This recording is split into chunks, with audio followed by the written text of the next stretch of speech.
चला आज मी बनवते आहे नाश्त्यासाठी झटपट तयार होणारा हेल्दी टेस्टी लहान मोठ्यांना आवडेल असा मस्त बाजरीच्या पिठाचा पराठा किंवा धपाटा सुद्धा तुम्ही त्याला म्हणू शकता। आणि सोबतच मोहरीच्या भाजीची चटणी।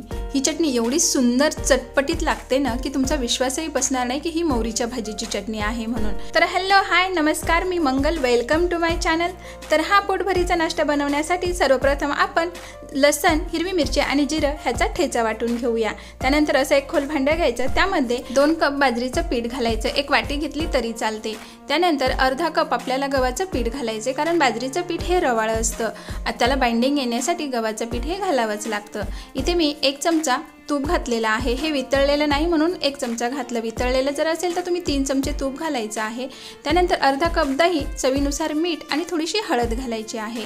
आणि हे सर्व मिश्रण आपल्याला एकत्र व्यवस्थित असं चोळून घ्यायचं। जसं का मोहन सगळीकडे व्यवस्थित आपण लावून घेतो तशा पद्धतीने आपल्याला हे सर्व व्यवस्थित चोळून घ्यायचे।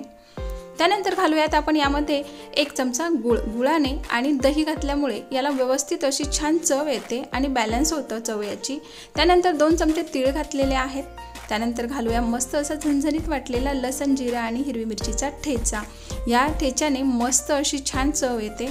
आता आपण इथे घालूया मस्त आपल्या पराठ्यांना किंवा धपाट्यांना फ्लेवरफुल बनवणारी फ्रेश ताजी हिरवीगार अशी मेथीची भाजी, जी मी इथे स्वच्छ निवडून धुवून बारीक कापून घेतलेली आहे। त्यानंतर भरपूर अशी कोथिंबीर घालायची, कडवटपणा बॅलन्स होतो।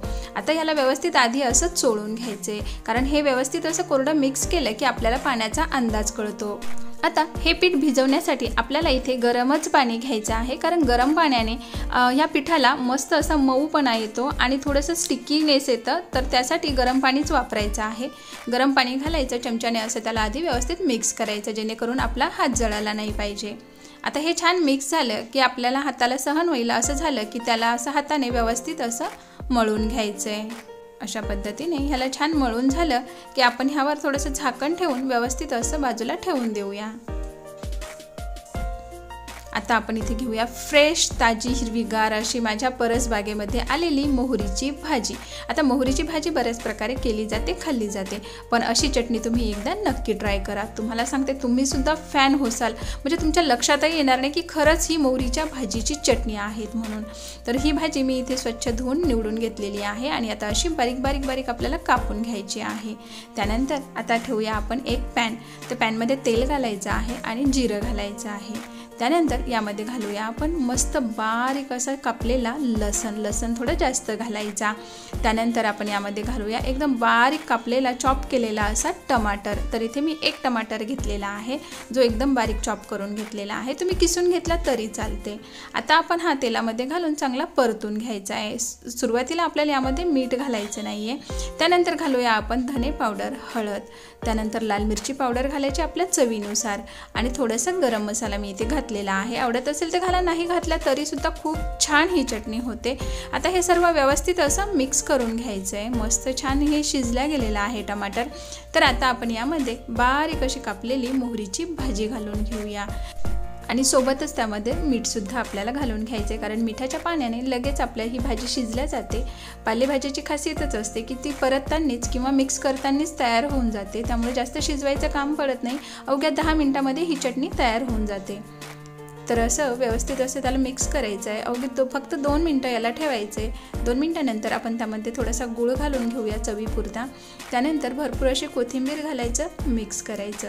सध्या मार्केटमध्ये म्हणा किंवा शेतामध्ये मोहरीची भाजी ही खूप छान आलेली आहे, तर ही चटणी बनवायला मुळीच विसरू नका, एकदा नक्की ट्राय करा। तर मस्त चटपटी अशी मोहरीची चटणी तर तयार झालेली आहे।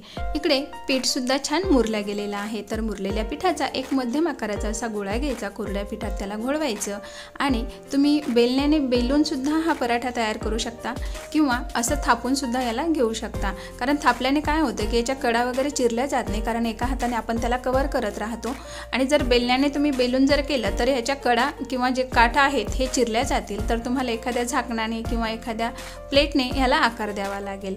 थापून जर केलं तर वरतून एक असं बेलन फिरवून घ्यायचं, मग त्याला छान असा आकार येतो। इकडे तवा सुद्धा मी तापत ठेवलेलाच आहे, तर ह्या तव्याला आपल्याला थोडंसं तूप लावून घ्यायचं आहे आणि त्यावर आपल्याला तयार केलेला पराठा घालायचा आहे।